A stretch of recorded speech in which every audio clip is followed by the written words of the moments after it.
The Cobden Agricultural Hall was filled on April 11th as Cheryl Gallant organized an information session on Bill C-71 to monitor the sales of firearms in Canada.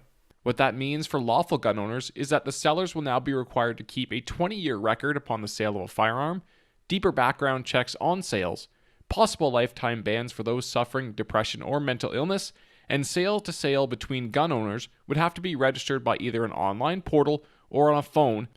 We caught up with president of the Pembroke Outdoor Sportsman Club to talk about what he feels this bill does for lawful gun owners.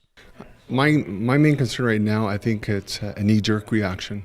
It's causing the flinch to happen, and it's affecting the majority of lawful gun owners.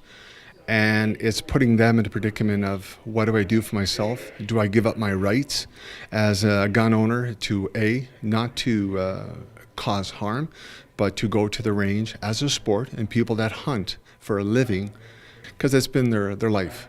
Like us, for 35 years in the military, I've always been around firearms, but coming from the north, from a native reserve, it's the same thing. You grew up around firearms, you learn to respect firearms. I also asked him if he felt this would affect unlawful gun owners. It doesn't affect the unlawful owners, it actually affects the lawful owners, because now they know that their rights are going to be infringed.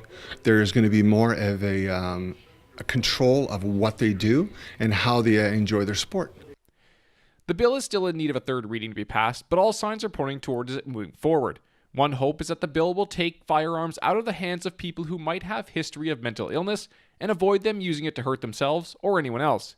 It's also not being filed as a registry for long guns, but all sales will be put to the registrar's office.